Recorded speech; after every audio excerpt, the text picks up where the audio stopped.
A map, true stories.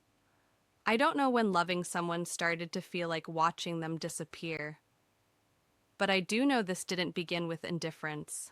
It began with tragedy. About a year ago, my fiancé lost both of his parents in a sudden car accident.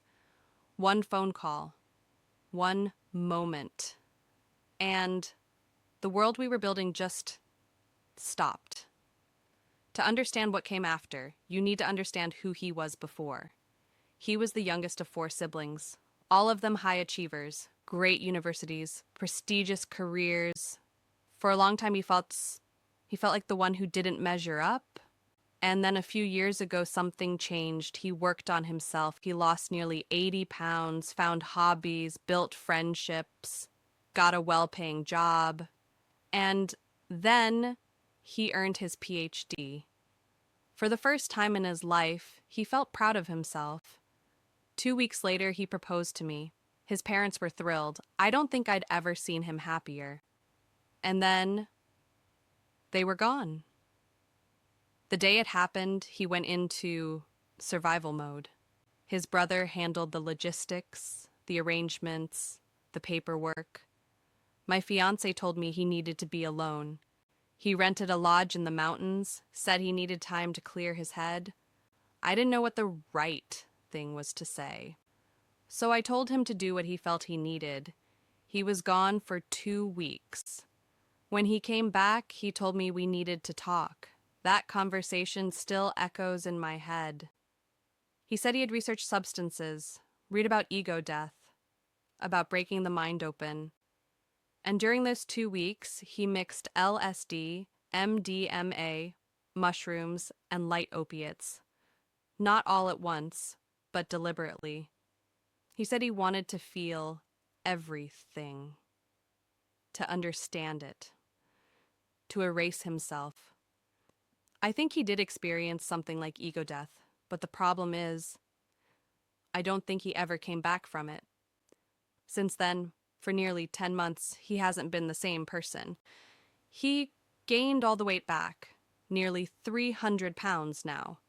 He hates his body, hates mirrors, hates the world. Everything became meaningless, nihilistic, flat, cold. We tried everything. Grief counseling, couples therapy, individual therapy for him. He attends, but he doesn't engage. Everything is met with cynicism, a smirk, a shrug, because he knows better. Our wedding was canceled. He said it didn't feel right without his parents there. I understood that, but months kept passing, and nothing changed. I gave everything I had, my energy, my patience, my mental health. My work-life balance collapsed. At some point, something ugly happened inside me. We started working out together again because we both hated how we looked. But instead of bonding, I felt resentment. And then guilt for the resentment. And then something I'm ashamed to admit. I stopped feeling attraction. Not just physically, emotionally. He stopped caring for me, stopped asking about my life. When I lost my job, it took me 2 months to find another. He still doesn't know where I work. We've had sex maybe 4 times in an entire year. And lately, I don't even want it.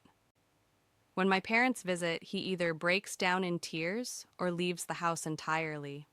I know why. It reminds him of what he lost, but it also reminds me of what we're losing. I don't think this is just grief anymore. Grief changes you, but this feels like surrender. Like someone who decided nothing matters and never came back. And here's the part I struggle with the most. I love him. I don't want to leave him. But loving him is costing me everything. I feel like I'm drowning quietly so he doesn't have to notice. People tell me this is normal, that grief has no timeline, that losing parents can take years to process. And I believe that. But what no one talks about is the cost to the person standing next to them.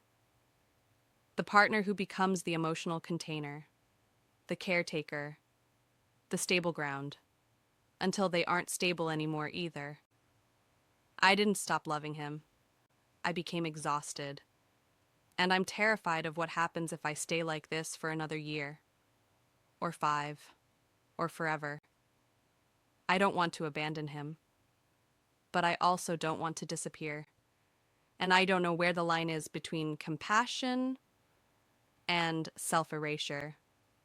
If love means staying no matter what does it mean when staying is destroying you? I don't have an answer.